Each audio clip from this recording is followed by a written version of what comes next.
Good morning all of you. पिछले class में हम लोगों ने कॉम्प्लीमेंट्री इवेंट का डिस्कशन किए हुए थे। आज हम लोग प्रोबेबिलिटी से रिलेटेड कुछ और टर्म का डिस्कशन करते हैं, जैसे कि है नेक्स्ट पॉइंट में था एक्सक्लूसिव इवेंट। एक्सक्लूसिव इवेंट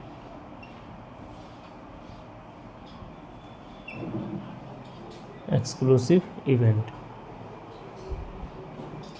तो एक्सक्लूसिव इवेंट किसे कहा जाता है कि जिसे दो या दो से अधिक आउटकम जिसको मिलाने से सैंपल स्पेस बन जाए, या तो फिर ये कह सकते हैं कि किसी भी एक्सपेरिमेंट का कुछ ना कुछ रिजल्ट होना चाहिए। किसी भी एक्सपेरिमेंट का कुछ ना कुछ रिजल्ट होना चाहिए। तो अगर किसी एक्सपेरिमेंट का डेफिनेट या रिजल्ट होगा तो उस तरह का आउटकम क्या कहलाएगा? एक्सक्लूसिव इवेंट कहलाएगा। तो यहाँ लिख सकते हैं when every possible outcome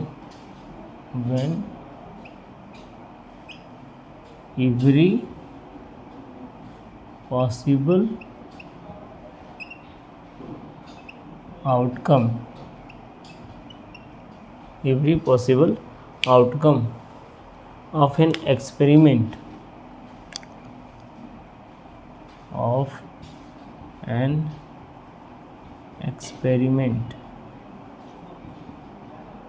किसी एक्सपेरिमेंट का प्रत्येक पॉसिबल आउटकम होगा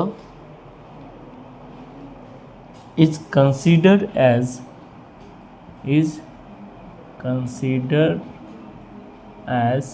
इवेंट। अगर किसी भी एक्सपेरिमेंट का जो पॉसिबल आउटकम है उस सभी आउटकम को क्या किया जाए, एक इवेंट की तरह कंसीडर किया जाए, तो वो क्या कहलाएगा? इज कॉल्ड एक्सक्लूसिव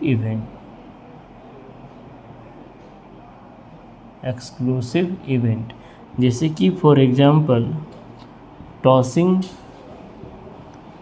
या डाइस। मान लीजिए एक डाइस को टॉस किया गया, तो डाइस को टॉस करने से क्या आएगा? 1 2 3 4 5 और 6, ये 6 आउटकम्स आएंगे। अब इसका प्रत्येक आउटकम अगर इवेंट हो, जैसे यहाँ लिखेंगे if 1 2 3 4 5 6 each outcome be event. अगर इसका प्रत्येक आउटकम क्या हो? इवेंट हो, तो इज कॉल्ड, तो क्या कहलाएगा? एक्सक्लूसिव इवेंट कहलाएगा। Is called exclusive event.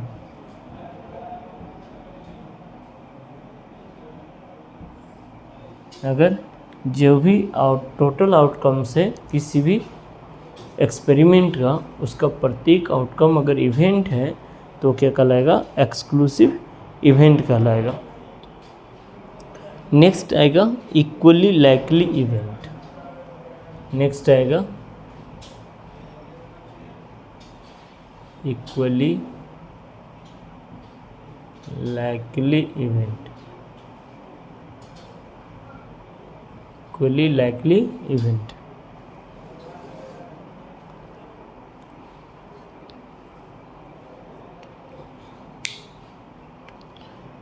जैसे इक्वली लाइकली इवेंट में क्या कहेंगे कि वैसे इवेंट जो इक्वली लाइकली हो।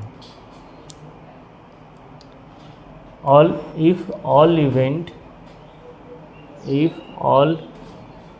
events, या तो ये कह सकते हैं if all outcome of experiment is equally likely,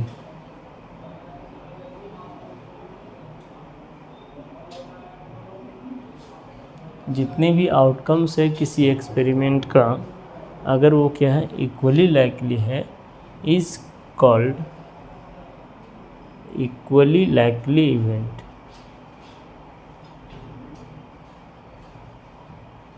तो क्या कहलाएगा, इक्वली लाइकली इवेंट कहलाएगा।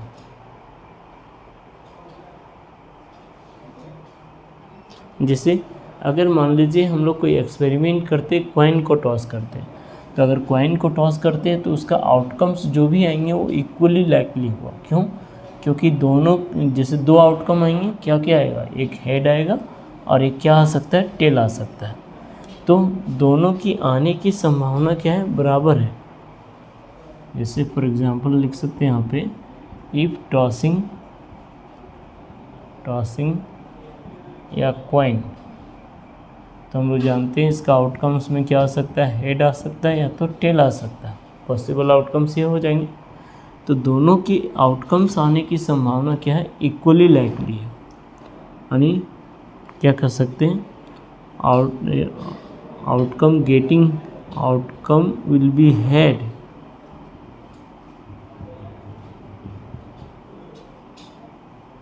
Is outcome will be tail. Head और टेल होने की संभावना क्या है, बराबर है। So head and tail is equally likely.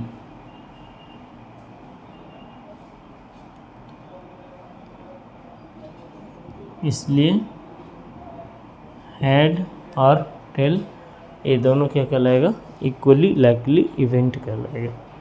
जैसे अगर मान लीजिए हम लोग एक डाइस को टॉस कर रहे हैं, तो 1 आने की चांसेस, 2 आने की चांसेस, 3 आने की चांसेस, 4 आने की चांसेस, 5 आने की चांसेस और 6 आने की चांसेस, सभी नंबर्स के आने के चांसेस क्या हैं, सेम है। तो जब सभी नंबर के आने के चांसेस सेम है तो उस केस में वो भी क्या कहलाएगा, इक्वली लाइकली इवेंट कहलाएगा।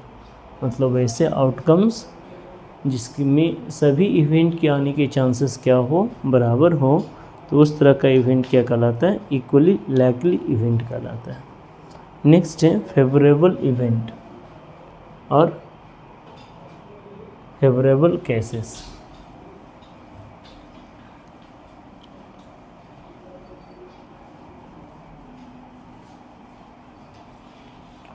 नेक्स्ट है फेवरेबल इवेंट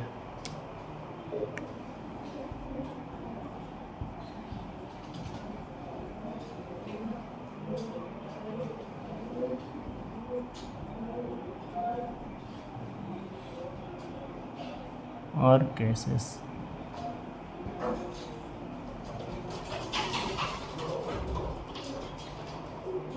यहाँ लिख सकते हैं, if an experiment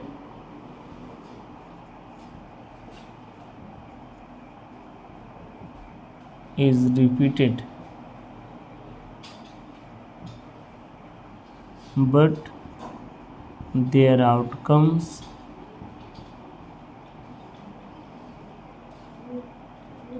is same in each experiment।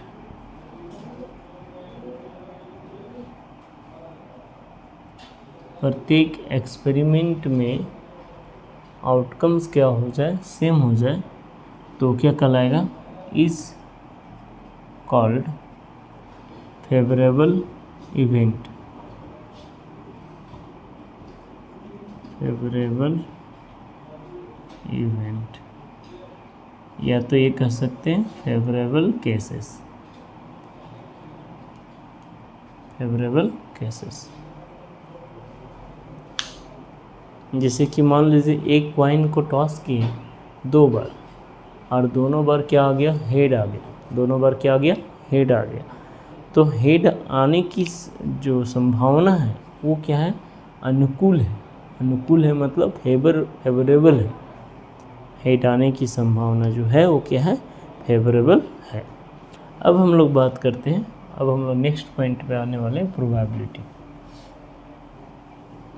इतना सारा ये सारे terms, trial, experiment, event, sample space, sample point, ये सब इसके बेसिक पॉइंट थे। नेक्स्ट पॉइंट में देखते हैं प्रोबेबिलिटी, मीनिंग ऑफ प्रोबेबिलिटी।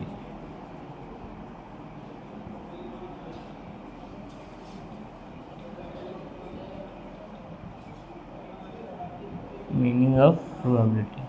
तो मीनिंग ऑफ प्रोबेबिलिटी में क्या होगा, प्रोबेबिलिटी कहने का मतलब क्या हुआ कि संभावना 50-50। जैसे ये कह सकते हैं कि अगर मान लीजिए एक डैश को टॉस किए तो उसका एक आउटकम्स आने की चांसेस कितनी है, 6 आउटकम्स हैं, तो 1 आउटकम्स आने की चांसेस 1/6। अगर मान लीजिए एक कॉइन को टॉस किए तो हेड आने की चांसेस कितने हैं, तो हेड आने के चांसेस 50-50, क्योंकि उसमें 2 ही आउटकम आ सकता है।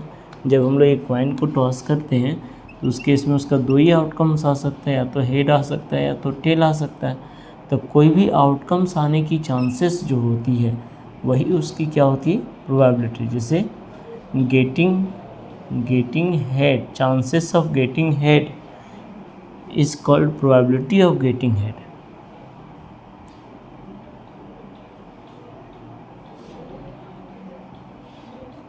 Chances of getting head is called probability of getting head।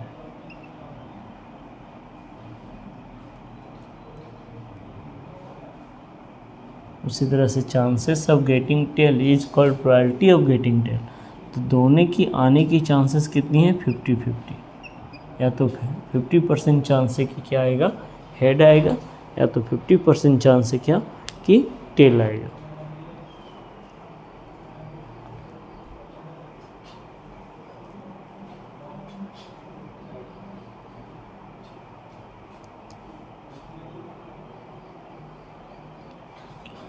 तो यहाँ लिख सकते हैं डिफिनेशन में क्या लिख सकते हैं, डिफिनेशन ऑफ प्रोबेबिलिटी में कि probability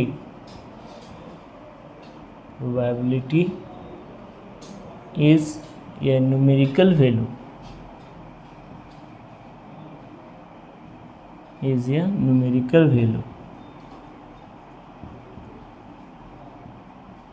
which is represent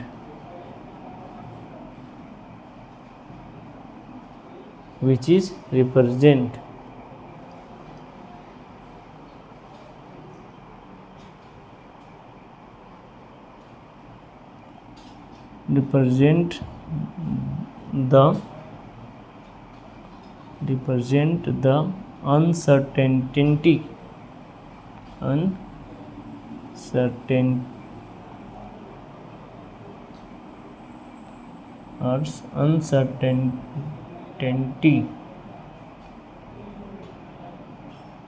uncertainty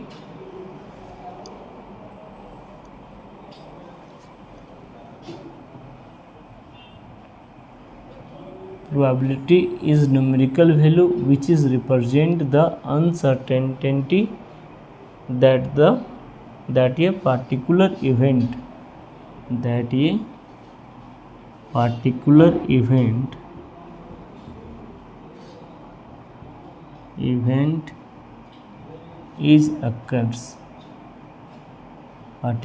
event is occurs। किसी इवेंट के आने की न्यूमेरिकल वैल्यू को कौन रिप्रेजेंट करता है, प्रोबेबिलिटी। ये हम लोग जनरल डेफिनेशन कर दिए। अब इसी का अगर न्यूमेरिकल फॉर्म लिखें तो probability of event is equal to number of favourable outcome बटा नंबर ऑफ टोटल आउटकम।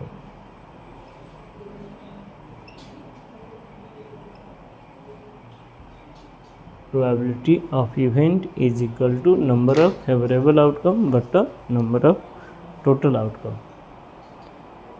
जिस इवेंट की प्रोबेबिलिटी निकालने जाएगी वो क्या कहलाएगा, फेवरेबल आउटकम।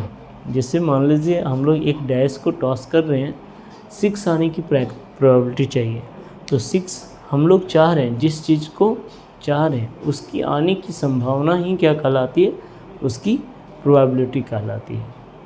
तो 6 आने की संभावना क्या हो जाएगी, तो 6 आउटकम्स में से एक आउटकम है 6 और टोटल आउटकम 6, यानी probability of getting 6 equal to क्या होगा 1/6 हो जाएगा।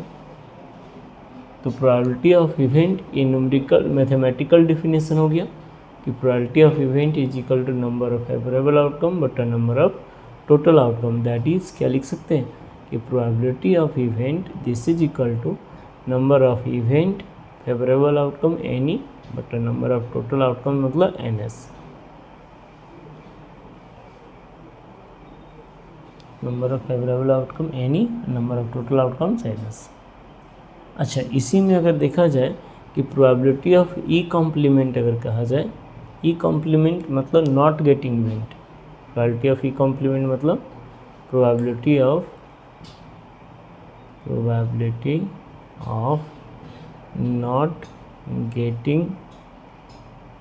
Not getting favourable outcome.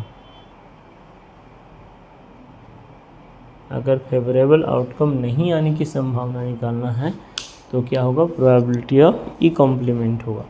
And इसका फार्मूला क्या हो जाएगा, प्रोबेबिलिटी ऑफ ई कॉम्प्लीमेंट मतलब number of not favourable outcome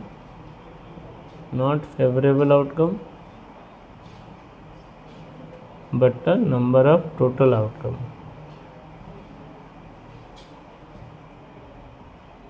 number of not favourable outcome बटा नंबर ऑफ टोटल आउटकम। जैसे अभी हम लोग एक डैश को टॉस कर रहे थे, 6 आने की प्रोबेबिलिटी हम लोग का 1/6 था, तो 6 हम लोग के लिए फेवर में था, जिसकी प्रोबेबिलिटी निकालना था वो हम लोग के लिए फेवर में था। अब मान लीजिए 6 नहीं आने की प्रोबेबिलिटी का बात करेंगे, तो 6 नहीं आने का मतलब क्या आ सकता है, 1 आ सकता है, 2 आ सकता है, 3 आ सकता है, 4 आ सकता है, 5 आ सकता है। तो नॉन फेवरेबल में कितने आउटकम्स हो गए अभी, 5, जिसकी ज़रूरत नहीं है, तो उसकी प्रोबेबिलिटी कितनी हो जाएगी, 5/6। जैसे यहाँ लिख सकते हैं, इसे यहाँ लिख सकते हैं कि क्वेश्चन क्या है, या dice is throne, find probability of getting 6 and not getting 6। तो गेटिंग 6 जो हो गया वो क्या हो गया, फेवरेबल आउटकम्स हो गया। तो सबसे पहले जब एक डैश को टॉस किया जाएगा, तो उसका आउटकम्स क्या आ सकता है, 1 आ सकता है, 2 आ सकता है, 3 आ सकता है, 4, 5, 6, ये 6 में से कोई भी आउटकम आ सकता है, ये 6 में से कोई भी आउटकम आ सकता है। तो जब 6 में से कोई भी आउटकम आ सकता है, तो इस केस में अगर प्रोबेबिलिटी यहाँ लिख सकते हैं कि NS का वैल्यू कितना हो गया, NS का वैल्यू हो गया 6। तो प्रोबेबिलिटी यहाँ पे लिखेंगे गेटिंग 6 कितने बार आ रहा है, एक बार। एंड ई मतलब नंबर ऑफ गेटिंग 6, तो दिस इज इक्वल टू 1। और number of not getting 6, any complement मतलब नंबर ऑफ नॉट गेटिंग 6, तो हो जाएगा कौन सा, 1, 2, 3, 4 एंड 5। तो इस केस में प्रोबेबिलिटी ऑफ इवेंट बराबर कितना हो जाएगा, 1/6 हो जाएगा। प्रोबेबिलिटी ऑफ इवेंट बराबर कितना हो जाएगा, 1/6 हो जाएगा। कब, जब गेटिंग 6 का बात करेंगे तब। अच्छा, प्रोबेबिलिटी ऑफ नॉट गेटिंग 6 कितना हो जाएगा, प्रोबेबिलिटी ऑफ ई कॉम्प्लीमेंट, तो यहाँ पे 6 नहीं आने के चांसेस कितने हैं, 5, एंड ई कॉम्प्लीमेंट कितना हो जाएगा, 5, ये हो जाएगा 5/6। 6 आने के चांसेस 1, 6 नहीं आने के चांसेस 5, मैंने 6 के कौन कौन सा आउटकम है जो यहाँ 6 नहीं आएगा, तो 1, 2, 3, 4 और 5। अब देखिए कि यहाँ पे 6 आने के चांसेस 1/6, 6 नहीं आने के चांसेस 5/6। अब अगर दोनों को जोड़ दिया जाए, तो हम लोग यहाँ पे क्या कर सकते हैं, probability of E plus probability of E complement, probability of E plus probability of E complement this is equal to 1। जैसे 1/6 में अगर 5/6 को जोड़ेंगे तो 1 आएगा। यानी दैट इज़ ये कह सकते हैं अब इसमें कि अगर मान लीजिए प्रोबेबिलिटी ऑफ ई कॉम्प्लीमेंट निकालना है तो ये लिख सकते हैं 1 माइनस प्रोबेबिलिटी ऑफ ई, या फिर प्रोबेबिलिटी ऑफ ई निकालना है तो यहाँ लिख सकते हैं 1 minus probability of E complement. एक रिजल्ट पता हो तो दूसरा रिजल्ट कैलकुलेट किया जा सकता है, और दोनों की प्रोबेबिलिटी का जो समेसन होगा वो 1 के बराबर होगा। दोनों की प्रोबेबिलिटी का समेसन 1 के बराबर होगा। तो देखिए नेक्स्ट क्या आएगा, जैसे कि अगर और दूसरा पॉइंट ये लिख सकते हैं कि किसी भी इवेंट का प्रोबेबिलिटी चाहे वो लाइक फेवरेबल हो या नॉन फेवरेबल हो, किसी भी इवेंट का प्रोबेबिलिटी क्या होता है, ग्रेटर इक्वल 0 लेस इक्वल 1। मतलब मिनिमम कितना होगा प्रोबेबिलिटी, मिनिमम प्रोबेबिलिटी होगा 0, मिनिमम प्रोबेबिलिटी 0 होगा, और मैक्सिमम प्रोबेबिलिटी कितना होगा, मैक्सिमम प्रोबेबिलिटी होगा 1। अच्छा, अगर मान लीजिए यहाँ लिखते हैं प्रोबेबिलिटी ऑफ ई कॉम्प्लीमेंट, तो ये भी वैल्यू क्या आएगा, 0 और 1 के बीच में। कितनों भी बड़ा से बड़ा इवेंट का प्रोबेबिलिटी निकालेंगे उसका वैल्यू हमेशा 0 और 1 के बीच में ही क्या होगा, लाई करेगा। ना 0 से कम हो सकता है और ना ही 1 से ज़्यादा हो सकता है। 0 से कम भी नहीं होगा और ना ही 1 से ज़्यादा होगा।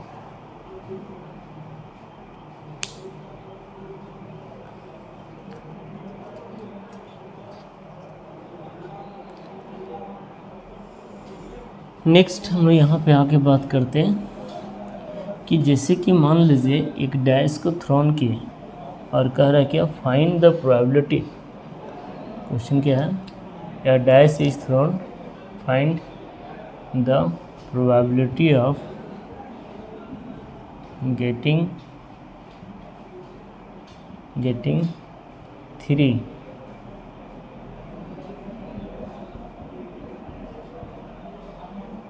Getting odd number. दूसरा कह रहा है probability of getting not odd number.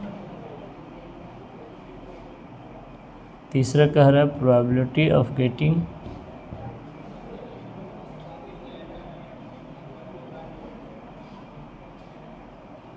Getting 7।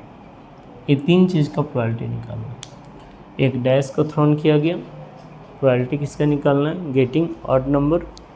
Odd number हम लोग जानते हैं जो 2 से डिवाइड नहीं होता है, वैसे नंबर जो 2 से डिवाइड नहीं होता है। इवन नंबर जानते हैं जो 2 से डिविजिबल होता है, या तो जो ऑड नंबर नहीं होगा वो इवन नंबर होगा। तो इवन नंबर कौन कहलाएगा, जो 2 से डिविजिबल होगा। और प्रोबेबिलिटी ऑफ गेटिंग 7 तीसरा है। तो देखिए क्या हो जाएगा यहाँ पे, देखिए क्या हो जाएगा। अगर बात करें ऑड नंबर का तो सबसे पहले इसका आउटकम्स क्या क्या आएगा, इसका आउटकम्स क्या क्या आएगा। जैसे यहाँ लिखे हैं हम लोग कि अगर एक डैश को थ्रोन कर रहे हैं तो सैम्पल स्पेस में क्या क्या आउटकम आएगा, 1 आएगा, 2 आएगा, 3 आएगा, 4 आएगा, 5 आएगा और 6 आएगा। ये 6 पॉसिबल आउटकम्स बनेंगे। तो यहाँ लिखते हैं एक इवेंट E1, एक इवेंट E2, या तो E1 नॉट, और एक इवेंट लिखते हैं E3। तो E1 में लिखते हैं number of outcome, number of outcome which is odd, जो क्या होगा, ऑड होगा। Number of outcome which is not odd, even not में विच इज़ नॉट ऑड, जो ऑड नहीं होगा। और E3 में लिखते हैं number of outcome which is 7, जो क्या होगा, 7 होगा। तो देखिए यहाँ पे NE में क्या, NE1 में क्या आ जाएगा, NE1 में क्या आ जाएगा, NE1 में आ जाएगा कितना, NE1 में आ जाएगा 1, 3 5 and this is equal to 3 and even not में क्या आ जाएगा, एन इवन नॉट में आ जाएगा 2 4 6 और एन ई2 में आ जाएगा, एन ई2 में आ जाएगा कितना 5, क्योंकि हम लोग जब एक डैश को थ्रोन करेंगे तो 7 तो कभी नहीं आ सकता, 7 तो कभी नहीं आ सकता। जब 7 नहीं आ सकता तो उस केस में क्या हो जाएगा, 7 नहीं आ सकता तो उस केस में क्या हो जाएगा 5 हो जाएगा, उस केस में क्या हो जाएगा 5 हो जाएगा। ठीक है, तो अब देखिए एन ई1 3 है तो इसके अनुसार से पी ई1 कितना हो जाएगा, पी ई1 हो जाएगा 3/6, कैंसिल होने के बाद कितना आएगा 1/2। एन ई1 पी ई1 नॉट कितना हो जाएगा, पी ई1 नॉट हो जाएगा ये भी 3/6, ये भी कैंसिल होने के बाद 1/2। लेकिन पी ई2 क्या हो जाएगा, पी ई2 हो जाएगा 0/6 यानी कि 0। जैसे एन ई2 में तो 5 आएगा, ई2 में 5 आएगा और एन ई2 क्या हो जाएगा इसके अनुसार से 0 हो जाएगा। 5 होने का मतलब क्या हुआ, 5 होने का मतलब हुआ कि उसके अंदर एक भी एलिमेंट लाई नहीं करेंगे। तो इस टाइप से हम लोग देख सकते हैं। कुछ पॉइंट नोट में लिखते हैं, कुछ पॉइंट नोट में लिखते हैं। इसका मतलब क्या हुआ कि अभी जो हम लोग रेंज लिखे हुए थे कि किसी भी इवेंट आउटकम का प्रोबेबिलिटी 0 से 1 के बीच में लाई करेगा, तो 0 कब होगा, जब एक भी आउटकम नहीं होगा। और अगर प्रोबेबिलिटी हम लोग सैंपल स्पेस का निकालते हैं तो उसका वैल्यू क्या होगा 1 के बराबर। प्रोबेबिलिटी ऑफ 5 निकालते हैं तो उसका क्या होगा 0 के बराबर। बाकी प्रोबेबिलिटी ऑफ इवेंट जो होगा greater than 0 less than 1। Therefore ये कह सकते हैं कि रेंज ऑफ प्रोबेबिलिटी, देयरफॉर क्या कह सकते हैं कि रेंज ऑफ प्रोबेबिलिटी का रेंज क्या होगा is greater equal 0 less equal 1। ये होगा ग्रेटर इक्वल 0 लेस इक्वल 1। यहाँ पे लिख सकते हैं union, that means positive plus, अगर यूनियन आ रहा है जैसे कि अगर लिखा probability of A union B, मतलब क्या लिखेंगे probability of A plus probability of B minus probability of A intersection B. ये फार्मूला होगा probability of A union B का।